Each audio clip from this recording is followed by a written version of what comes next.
माननीय नेता विरोधी दल, हो गया महोदय। आपके नेता बोल रहे हैं। मैं सदन में लाए गए विश्वास मत के विरोध में खड़ा हूं।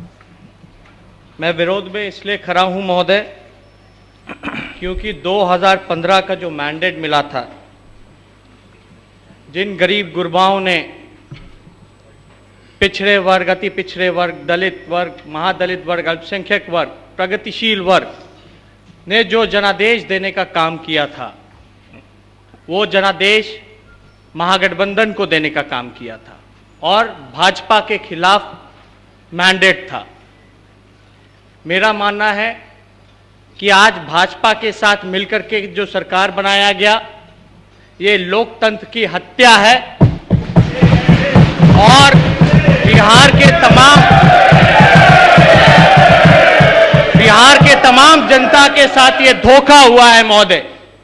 इसलिए हमारा कर्तव्य बनता है कि ये जो छल कपट और नकारात्मक राजनीति जो हुई है, जोड़ तोड़ की बात जो चली है, मेरा ये स्पष्ट मानना, मेरा ही नहीं बल्कि पूरे देश का मानना है कि ये पहले से ही प्री प्लान था।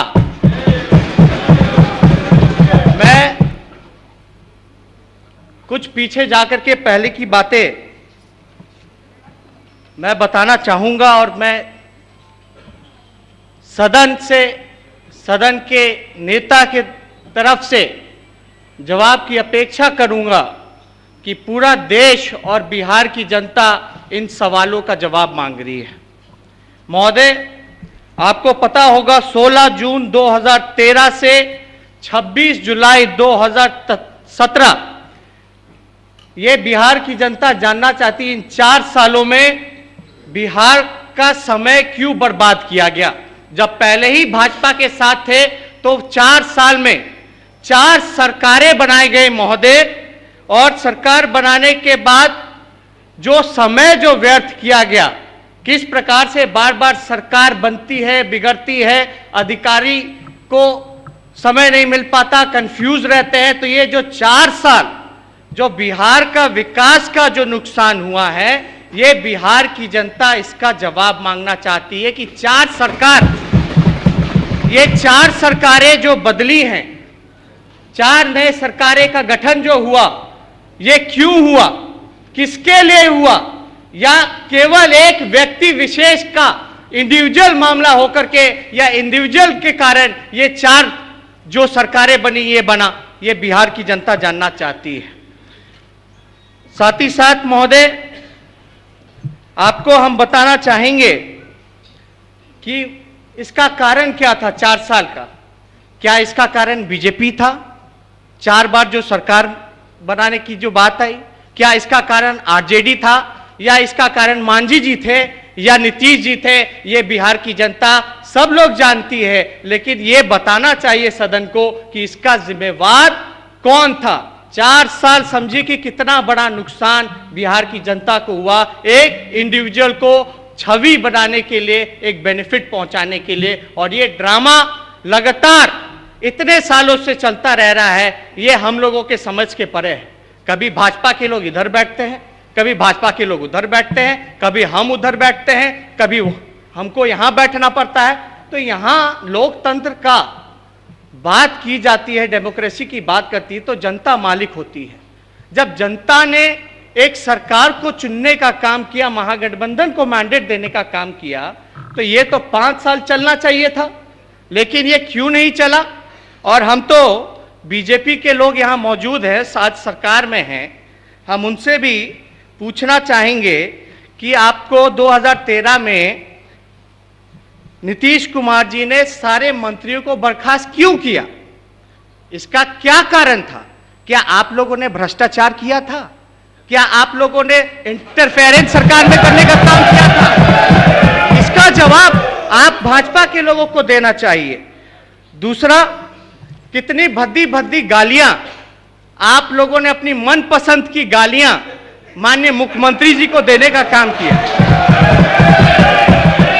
हम बताना नहीं चाहेंगे, लेकिन आप ये देखिए, आपके पास 91 एमएलए था बॉस, 91 एमएलए। हम आप लोगों से बोल रहे हैं, बीजेपी को एड्रेस कर रहे हैं। माननीय BJP को address कर सदस्यगण रहे हैं। कृपया आपस में टोका टोकी नहीं करें। 90 और जैसे अभी नेता विरोधी दल बोल रहे हैं और सब लोग सुन रहे हैं, उसी तरीके से जब कोई भी माननीय सदस्य बोलेंगे, सारा सदन इसी शांति से उसकी सबकी बात सुनेगा। मैं कहना चाहता हूं कि आपके पास, जब भाजपा के पास उस समय 91 एमएलए थे, तब जिस तरह से दूध में मक्खी हो जाता है, उस तरह से मक्खी को निकाल दिया गया, वैसे आप लोगों को निकाला गया। क्यों? और हमारे पास तो 80 विधायक थे, फिर भी नीतीश कुमार जी ने हिम्मत नहीं जताई कि हमको बर्खास्त कर सके, राजद के लोगों को बर्खास्त कर सके, क्योंकि वो जानते हैं कि हम लोग स्वाभिमानी लोग हैं, आप लोग सत्ता के लालची लोग हैं, भाजपा के लोग। ये जवाब आप लोगों को भी फील्ड में जाकर के देना पड़ेगा। और सारी बातें विस्तार रूप से हम प्रकट करना चाहेंगे सदन में, लेकिन इतना हम जरूर कहना चाहेंगे कि हमारे जो 20 महीने थे सरकार में, वो 29 महीने से काफी बेहतर था। 29 महीने का मतलब, जब नीतीश जी सरकार में थे, ये 16 जून 2013 से 20 नवंबर 2015, यानी 29 महीने इनके, और 20 महीने जब हम थे। हम कहना चाहते कि हमारा जब सरकार था तो सब कुछ अच्छा था, और इनके 29 महीने में किस तरह से सारी चीजें हुई हैं वो सबको पता है। लेकिन महोदय, ये हारने से ही नहीं, बल्कि उनका राजनीतिक वजूद खत्म होने से, नीतीश जी का जो हारने से ही नहीं हम लोगों ने बचाने का काम किया आरजेडी और कांग्रेस ने, इनका राजनीतिक वजूद भी आरजेडी और कांग्रेस ने बचाने का काम किया था महोदय। ये हम कहना चाहते हैं।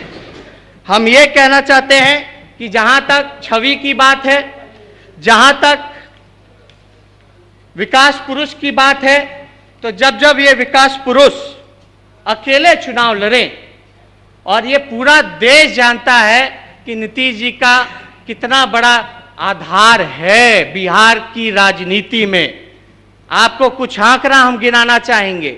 नीतीश कुमार जी जब अकेले लड़े 1995 में, तब झारखंड और बिहार एक था, 324 सीटें हुआ करती थी, लेकिन मात्र केवल 7 सीट पे ये सिमट करके आ गए।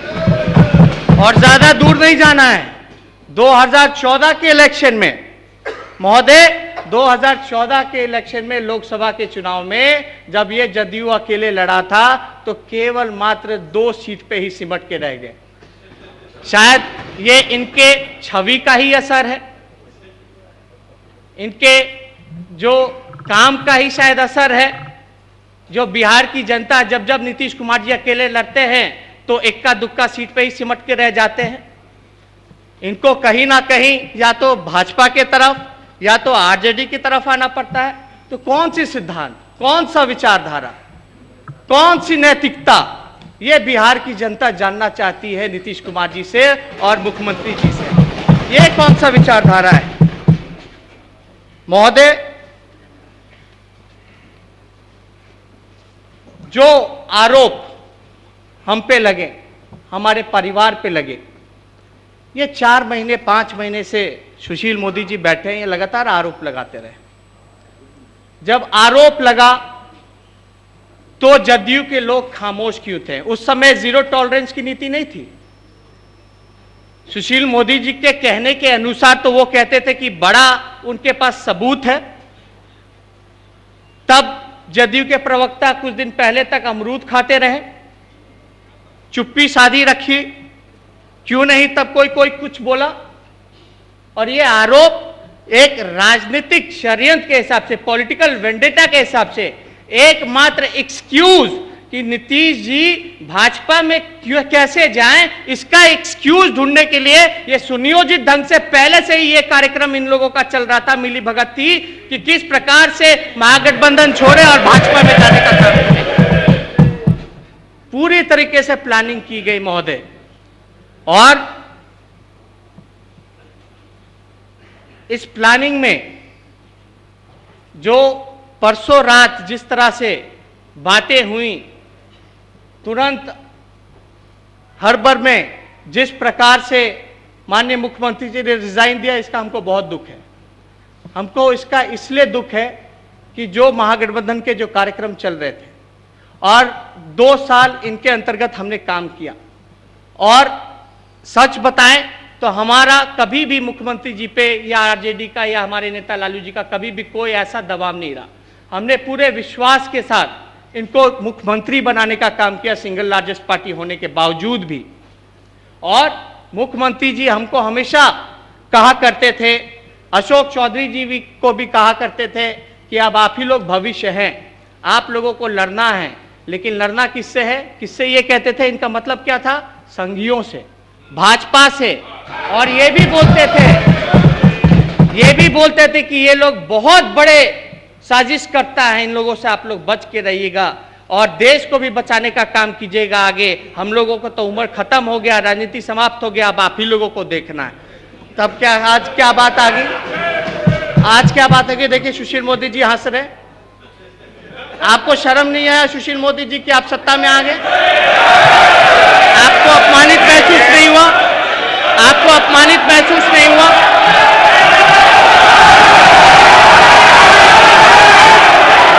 शांति से बैठो ना।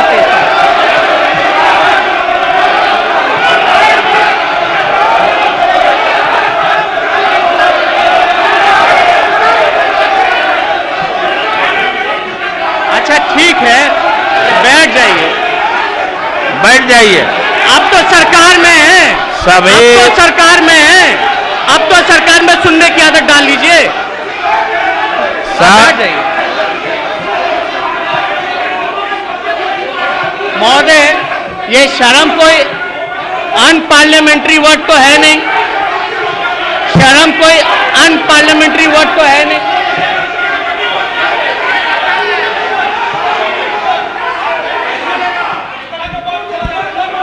माननीय सदस्यगण, अब बीजेपी के साथ सरकार अरे आप चली अपनी गई, जगह पे बैठिए ना। विरोधियों को यहां भी नहीं बोलने दिया जाएगा। अब बैठिए। बैठ जाइए। माननीय नेता प्रतिपक्ष, आप तो अच्छा बोल रहे थे, उत्तेजक शब्दों का इस्तेमाल नहीं करिए। उसको अनपार्लियामेंट्री वर्ड नहीं है महोदय, क्यों हटाया जाए? चलिए, अनपार्लियामेंट्री। अरे आप बैठिए ना, आप बैठिए। सच सुनने की हिम्मत नहीं है, सच सुनने की हिम्मत नहीं, रख लीजिए।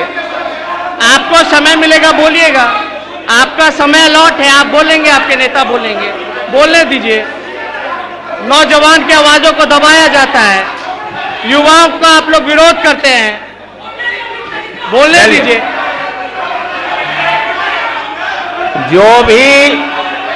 जो भी असंसदीय शब्द का उपयोग होगा उसे सदन की कार्रवाई से निकाल दिया जाएगा। हम लोग इसका इस्तेमाल भी उपयोग भी नहीं करेंगे। आप अपनी बात जारी रखिए। महोदय, अरे बैठिए ना, बैठिए। लगातार एलिगेशन रहते रहे। अब तक मेरा ये कहने का मतलब रहा कि ये सुनियोजित ढंग से पहले से ही इनकी बातचीत तय थी। इनको तेजस्वी एक बहाना था, इनको बीजेपी में जाना था, इसलिए ये सारा ढकोसला किया गया। और मुझे दुख होता है कि एक 28 साल का नौजवान, एक उप मुख्यमंत्री, और बिहार में जिसकी सबसे ज़्यादा आबादी है युवाओं की 60%, आज जब युवा डिसीजन मेकिंग में, पॉलिसी मेकिंग में बैठता है तो किस किस प्रकार से नेगेटिव राजनीति हो रहा है। 28 साल की उम्र में हम हर चीज देख रहे हैं, झूठा मुकदमा भी झेल रहे हैं 28 साल की उम्र में। लेकिन 28 साल की उम्र में ये जितने झूठे मुकदमे, जितना अन्याय। अरे आप सब लोग बैठिए।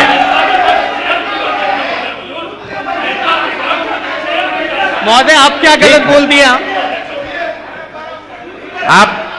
आप तेजस्वी जी, हम कहना चाहते हैं कि 28 साल की उम्र में क्या क्या हमको नहीं देखना पड़ रहा है, और इतने कम उम्र में शायद ही कोई व्यक्ति अपने राजनीतिक करियर में ये शुरुआत के दौर में ये सारी चीजें झेल रहा हो।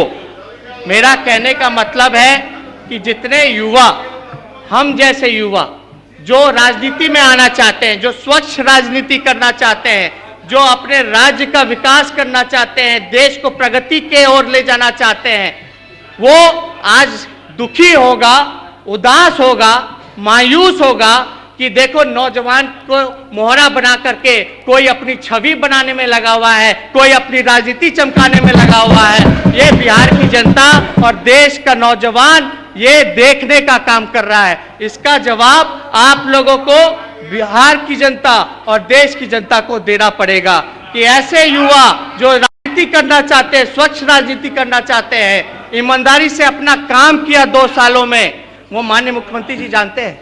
ईमानदारी की इसलिए हम बात करते हैं क्योंकि इनको पता होगा कि पथ निर्माण विभाग हमारे पास था, और जितने वर्किंग डिपार्टमेंट थे, पहले जितने टेंडर के फाइल आते थे, ईओटी के फाइल आते थे, वेरिएशंस के फाइल आते थे, वो मंत्रियों तक आते थे। हमारे आने के बाद हम प्रपोजल लेकर के गए, मुख्यमंत्री जी के पास गए, कैबिनेट से हमने प्रपोजल पास कराया कि मंत्री के पास कोई टेंडर का फाइल नहीं आएगा, कोई वेरिएशन का फाइल नहीं आएगा, कोई ईओटी का फाइल नहीं आएगा। लेकिन कैबिनेट में किन लोगों ने विरोध किया ये मुख्यमंत्री जी जानते हैं, अच्छे से जानते हैं। अब बताइए, टेंडर का फाइल, वेरिएशन के फाइल का आने का मतलब क्या है? इसका मतलब क्या है? हमने कमिटी बनाई प्रधान सचिव के नेतृत्व में। मंत्रियों को तो पता नहीं होता है कि कितना ईंट लगेगा, कितना सीमेंट लगेगा, किसको कितना एक्सटेंशन देना है, नहीं देना है। आज अगर वो होता, गलती से अगर हमारे पास टेंडर का फाइल आया होता, क्योंकि प्रपोजल तो इंजीनियर देता है, तो हमको भी फंसा दिया जाता, बोला जाता कि इन्होंने धोखा दिया, टेंडर सिफारिश की या काम किया। तो ये मुख्यमंत्री जी जानते हैं कि हमने किस प्रकार से ईमानदारी से अपने डिपार्टमेंट में काम करने का काम किया। तो आज देश का नौजवान दुखी होगा महोदय। और जब रेड पड़ा था तो मुख्यमंत्री जी बीमार पड़ गए थे, राजगीर जाना पड़ा, मीरा कुमार जी को आना था तो बीमार पड़ गए। लगातार आप देखे होंगे राष्ट्रपति का चुनाव, 2 बैठकें हुई, एक दिन पहले भी, बैठक से पहले सोनिया जी से नीतीश कुमार जी मिले, बातें की, एजेंडा पे बातें की या किस पे बातें की, लेकिन विपक्षी एकता के बारे में तो लगातार बोलते रहे मुख्यमंत्री जी। अचानक से क्या हुआ कि बैठक में ना जाकर के अगले दिन प्रधानमंत्री के साथ लंच करने का काम करते हैं। तो ये बातें हम लोग इतने अनजान और इतने बेवकूफ नहीं हैं कि हम लोगों को समझ में नहीं आ रहा कि भाई पहले से ही इनका मन बना हुआ था आप लोगों के साथ जाने का। महोदय, लगातार लालू जी ने प्रयास किया कि महागठबंधन अटूट रहे, जनता का मैंडेट का सम्मान रहे। लगातार जब राजगीर गए मुख्यमंत्री जी, स्वास्थ्य का बीमार पड़े, स्वास्थ्य ठीक नहीं था, लेकिन लगातार फोन करते रहे। ये बताया गया कि शायद बीमार हैं, बात नहीं हो सकती है, लेकिन एक बार भी मुख्यमंत्री जी का फोन नहीं आया, या एक बार भी इस विषय पे हमसे नहीं बात की गई कि आप इस्तीफा दीजिए। ये बातें क्यों नहीं पूछी गई?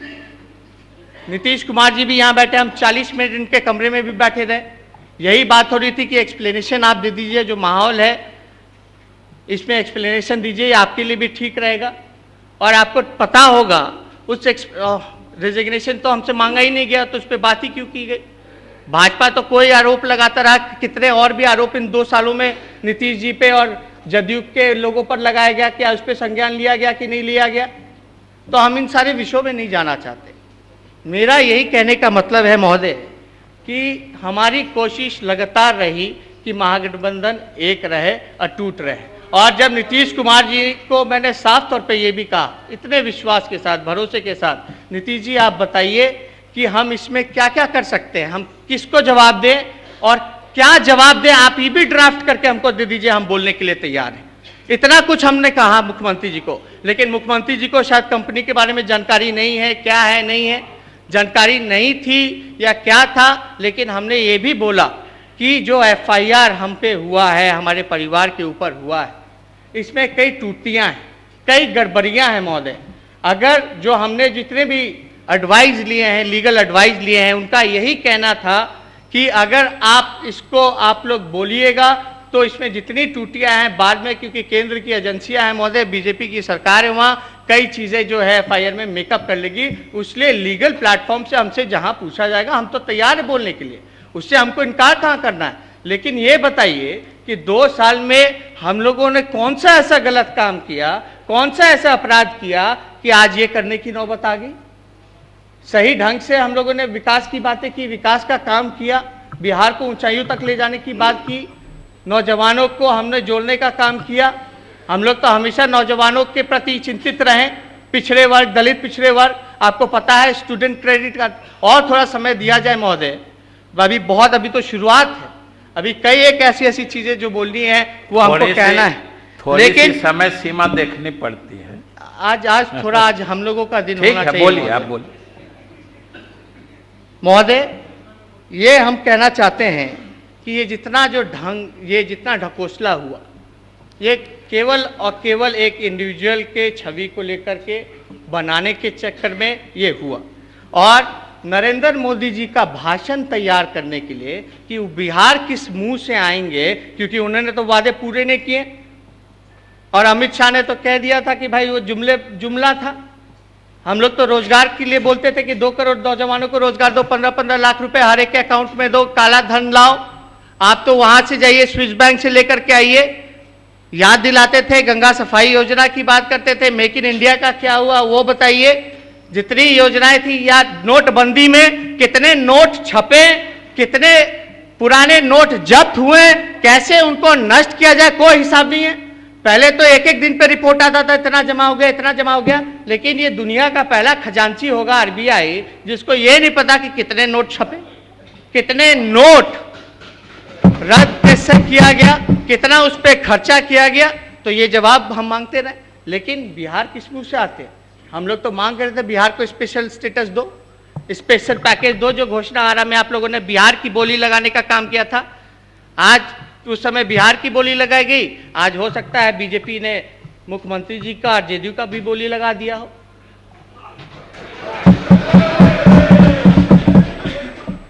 महोदय, अमित शाह जी ने कहा, अमित शाह जी ने ये कहा, अमित शाह, आप बैठिए भाई, अमित शाह जी ने ये कहा, ये ऑन रिकॉर्ड स्टेटमेंट है कि हिंदुस्तान का कोई ऐसा राज्य नहीं रहेगा जहां बीजेपी का मुख्यमंत्री नहीं होगा।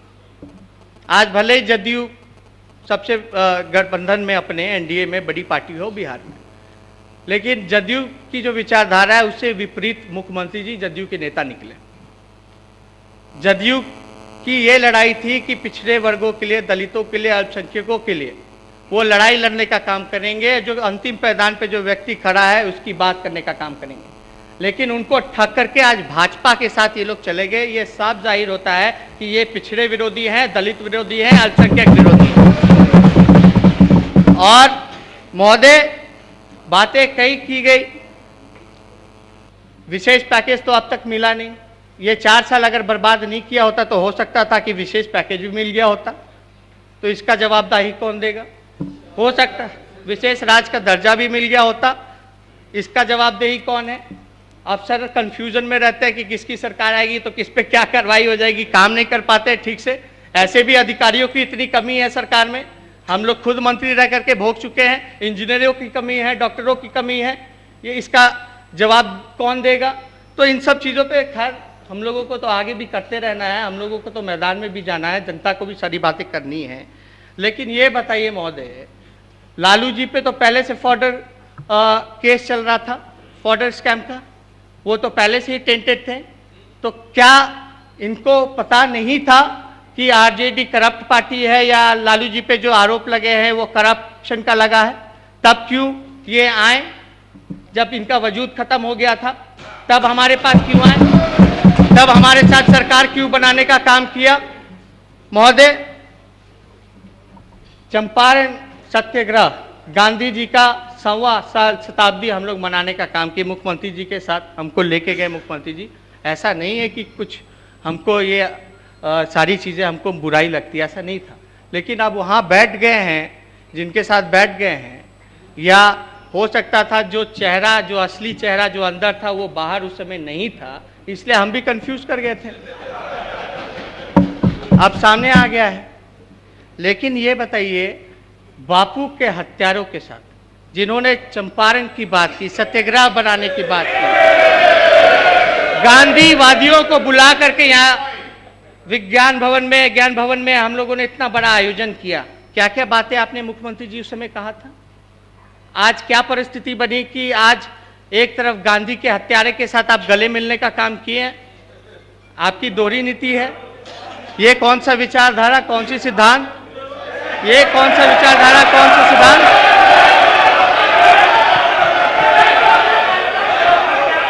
एक तरफ गॉडसे, एक तरफ गांधी। शांति।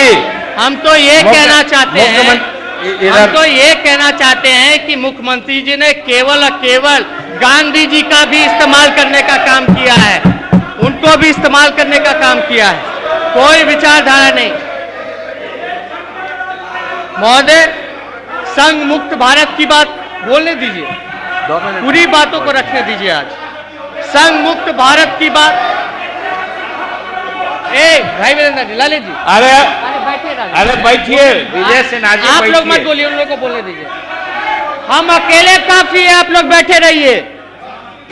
हम अकेले काफी है, आप लोग बैठे रहिए। सुनिए, संघ मुक्त भारत, संघ मुक्त भारत किसने कहा, किसने इसका अभियान छेड़ने की बात की। और हम तो मुख्यमंत्री जी के साथ कंधे से कंधे मिलाकर के उनके साथ खड़े थे, उनके पीछे खड़े थे कि जो मुख्यमंत्री जी जो बात कर रहे संघ मुक्त भारत की, उसका साथ हम लोग पूरी तरीके से हम लोग तैयार थे देने के लिए, लड़ने के लिए। लेकिन मुख्यमंत्री जी संघियों के आगे झुक गए, रणछोड़ हो गए महोदय। और 28 साल का नौजवान नहीं डरा इन भाजपाइयों से, आरएसएस से। लेकिन मुख्यमंत्री जी इतने बड़े होने के बाद, इतने कद्दावर होने के बाद वो डर गए महोदय, उनके तरफ नतमस्तक हो गए। ये बताइए, मिट्टी में मिल जाएंगे लेकिन भाजपा में दोबारा नहीं जाएंगे, ये मेरा स्टेटमेंट है। ये किनका स्टेटमेंट है? मिट्टी में मिल जाएंगे, मिट्टी में मिल जाएंगे लेकिन भाजपा में नहीं जाएंगे। कोई विश्वास करेगा अब नीतीश कुमार जी पर? कोई विश्वास करेगा बिहार की जनता, देश की जनता? हे राम से महोदय, हे राम से जय श्री राम में पलटी मार गए। हे राम महात्मा गांधी और जय श्री राम गॉडसे। कौन सी विचारधारा के साथ है महोदय आप बताइए? रेजिग्नेशन का ड्रामा हुआ, रेजिग्नेशन का ड्रामा हुआ, तेजस्वी जी इधर इधर, रेजिग्नेशन का ड्रामा हुआ, तुरंत इन्होंने इस्तीफा दिया, जिससे नहीं देना चाहिए था। हमारे नेता लालू जी ने यह भी कहा था, प्रस्ताव भी दिया था कि भाई आप कोई तीसरा नेता चुन लीजिए। तीसरा नेता इसलिए चुन लीजिए, महागठबंधन के विधायक दल का बैठक बुलाकर, क्योंकि नीतीश कुमार जी पे भी मुकदमा चल रहा है, 302 का मुकदमा चल रहा है। इन पे अटेम्प्ट टू मर्डर का, आर्म्स एक्ट का सारे मुकदमे चल रहे हैं, कोर्ट में है, लेकिन न्यायालय देगा। और आज तक हमने तो कभी भी एक्सप्लेनेशन देते हुए मुख्यमंत्री जी को नहीं सुना। सुशील मोदी जी पे क्या आरोप नहीं है? क्या एफआईआर नहीं है? 120 का उन पे भी है, मेरे पे भी है। तब उनको मुख्यमंत्री क्यों बनाया गया? क्यों मुख्यमंत्री का शपथ ये लिए? और इतनी हड़बड़ाहट में 5 बजे शपथ लेना था, 5 बजे शपथ लेना था, तो 10 बजे क्यों किया गया? और हम तो गवर्नर साहब से मिले, गवर्नर साहब को बताया कि संविधान के हिसाब से जो स्ट्रेंथ होता है महोदय, वो सिंगल लार्जेस्ट पार्टी को दे करके गवर्नर को बुलाना होता है महोदय, महामहिम राज्यपाल को बुलाना होता है। लेकिन ऐसा नहीं हुआ, हम लोग खुद चल के गए। लेकिन हमें मौका कब दिया गया? जब हमको जाना था गवर्नर हाउस, पहले तो इस्तीफा दे करके आ गए। बीजेपी नरेंद्र मोदी जी ने तुरंत बधाई 5 मिनट के अंदर ही दे दी, ट्वीट कर करके। फिर बीजेपी ने बोला, ऑफर दिया कि भाई अब नीतीश जी तय करे कि जाना है कि नहीं आना है एनडीए में। फिर तुरंत देर बाद मिल जाते हैं, समर्थन दे दिया जाता है, एनडीए का नेता चुन दिया जाता है, आते हैं, इतने देर में गवर्नर साहब बीमार हो जाते हैं, अस्पताल चले जाते हैं। आते हैं अस्पताल से तो मुख्यमंत्री जी पहुंच जाते हैं। तो हमें मौका कब मिला? ये तो देश की जनता, बिहार की जनता देख रही है, हमें दावा करने का मौका कहाँ मिला? फिर भी हमने गवर्नर साहब से मिलकर के बोला कि रिव्यू कर लीजिए, जो सिंगल लार्जेस्ट पार्टी आने के हिसाब से वो होगी। अब महागठबंधन तो टूटा नहीं, महागठबंधन तो टूटा नहीं, कोई एक पार्टनर छोड़ के चला जाए, लेकिन कांग्रेस और आरजेडी तो इंटैक्ट था, और हमारे साथ कई ऐसे विधायक भी थे। डीएनए का गाली दिया गया महोदय, बड़ा बड़ा कैंपेन चलाया गया, लोगों ने लिखा, बोर्ड पर पे लिखा, भेजा गया, पीएमओ भेजा गया। ये डीएनए का गाली देने वाले लोग आज कैसे, किस मुंह से भाजपा के साथ वापस चले गए, ये देश की जनता और बिहार की जनता जानना चाहती है महोदय। और आज नीतीश कुमार जी कहते हैं कि जीरो टॉलरेंस ऑन करप्शन होगा महोदय, जीरो टॉलरेंस ऑन करप्शन होगा। आज ये राज्य सरकार में भी है और केंद्र में भी है महोदय। हम पूछना चाहते हैं, क्या नीतीश कुमार जी कोई ऐसा कानून नरेंद्र मोदी जी के साथ मिलकर के बनाना चाहेंगे कि कोई भी संवैधानिक पद पर बैठा हुआ व्यक्ति अगर एफआईआर होता है तो उनको उस पद पर रहने का कोई अधिकार नहीं, तब मानेंगे कि आप भ्रष्टाचार के खिलाफ हैं? तो वो छोड़िए ना, बैठिए। तड़ी पार लोग बता रहे हैं, तेजस्वी जी, अरे नेता प्रतिपक्ष महोदय, महोदय, महोदय, शराबबंदी, शराबबंदी, क्योंकि हम लोगों ने पूरा समर्थन दिया था, शुरू से ही नीतीश कुमार जी के साथ खड़े थे, और हम नीतीश जी को भी बोला था ये हमारे गुरु समान है और हमारे चाचा थे, हैं और आगे भी रहेंगे। हम व्यक्तिगत तौर पे हम इनका लगातार सम्मान करते रहेंगे, लेकिन राजनीतिक रूप से जिस तरह से सारी चीज़ें हुई, जो इनकी रणनीति रही, जो इनका पॉलिटिक्स करने का जो तरीका रहा, इससे हम दुखी हैं, क्योंकि आज इनके साथ ये बैठे हुए हैं। हम ये जानना चाहते हैं कि शराबबंदी का, पूर्ण शराबबंदी का जो कानून बना था, भाजपा के लोग यहीं बैठे हुए थे, आप महोदय सब साक्षी हैं। तालिबानी कानून, तालिबानी कानून क्या? अरे इधर तेजस्वी जी, इधर ठीक है। आज तालिबानी, आज माननीय नेता प्रतिपक्ष, आप उधर ना फंसे। ठीक है, अब आप ही को देख के बोलेंगे। तालिबानी कानून का क्या होगा? अब बिहार में शराबबंदी तो हो गई है, बीजेपी तो विरोध में थी, लेकिन मुख्यमंत्री जी ने तो प्रधानमंत्री से भी आग्रह किया।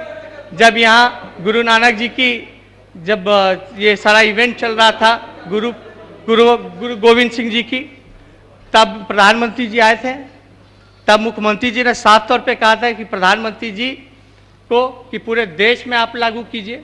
लेकिन प्रधानमंत्री जी उस समय किस प्रकार से कटे हुए सबको पता है, मुख्यमंत्री जी को भी पता है कि किस हिसाब से। लेकिन हम ये जानना चाहते हैं, क्या अब मुख्यमंत्री जी पूरे देश में पूर्ण रूप से शराबबंदी करवाएंगे? अगर नहीं करवा पाए तो क्या इस्तीफा देंगे? ये हम लोग जानना चाहते हैं, और समय सीमा बता दी जाए। अब तो आप उधर भी हैं, इधर भी हैं, पूरा देश आपका है, भगवाकरण करना है, तो अब तो क्यों नहीं करा रहे हैं आप? क्या आपकी जो स्वीट डीलिंग हुई थी, क्या ये भी एक डील का पार्ट बना या नहीं बना? मोदी जी से आपने बोला कि आप पूर्ण रूप से देश में शराबबंदी कीजिए, तब हम एनडीए में आते। अगर ये बात हुई होती तो भी अच्छा होता, तब आपके पास एक अच्छा एक्सक्यूज होता। लेकिन एक निर्दोष को बदनाम कर करके, एक परिवार को बदनाम करके, फंसा करके जाना, ये कहाँ से उचित है? ये सारा कॉन्स्पिरेसी रचा गया हम लोगों को दबाने के लिए, एक्सक्यूज करने के लिए महोदय। महोदय और पाँच मिनट घड़ी देख लिया, 5-6 मिनट, ज्यादा नहीं, ज्यादा नहीं। न्याय के साथ विकास की बात, न्याय के साथ विकास की बात करने वाले आज पूरे बिहार के साथ इन्होंने अन्याय करने का काम किया, और विनाश करने वालों के साथ इन्होंने समझौता करने का काम किया महोदय। ये न्याय के साथ विकास नहीं। महोदय, नीतीश जी ने कभी भी हमसे रिजाइन नहीं मांगा। एक बार ये बोल देते कि आप रिजाइन दे दीजिए तो शायद हम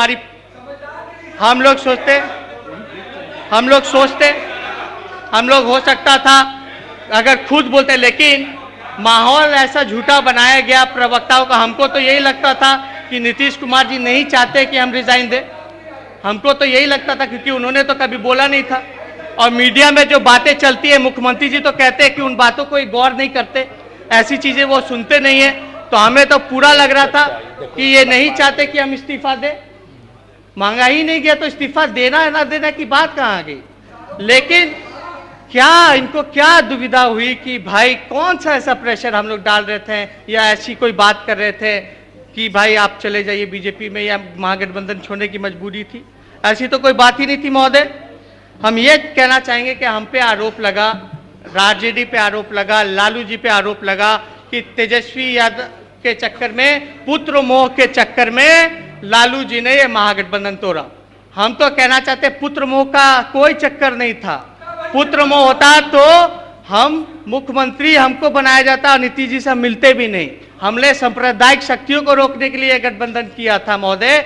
और पुत्र मोह से ज्यादा भाई मोह ज्यादा था महोदय, भाई मोह ज्यादा था कि हमारी सिंगल लार्जेस्ट पार्टी भी आई तो भी मुख्यमंत्री आपको हम लोगों ने बनाने का काम किया महोदय।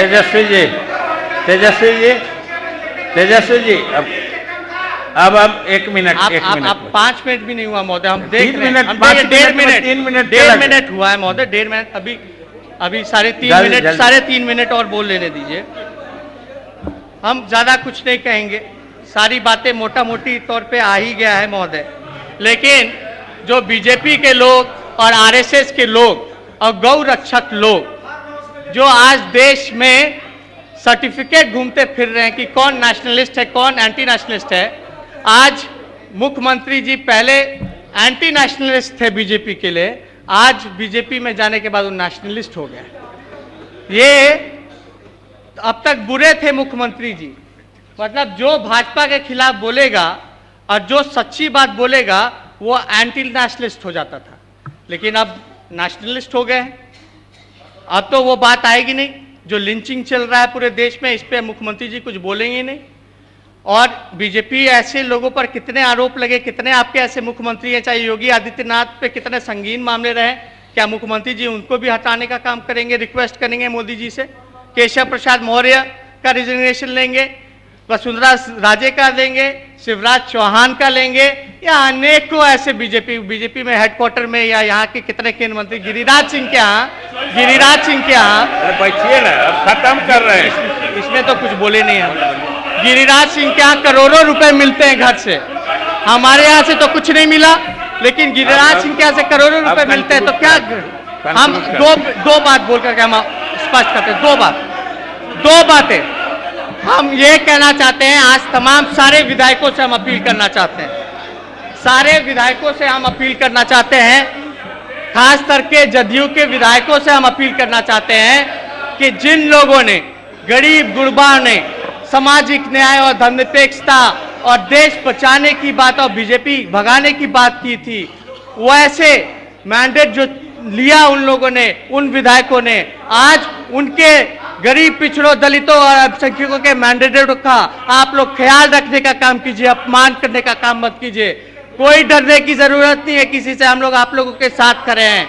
आप लोग अपनी विचारधारा से कोई कॉम्प्रोमाइज मत कीजिए। और हम सदन को ये विश्वास दिलाना चाहते हैं, बिहार को और देश को ये विश्वास दिलाना चाहते हैं महोदय कि हम लोग सामाजिक न्याय और धर्मनिरपेक्षता के साथ साजिश चल रही है। हम लोग और मजबूती के साथ इस विचारधारा को कायम करने का काम करेंगे महोदय। अब समाप्त कर और मैं इस विश्वास मत के खिलाफ हूं। ठीक।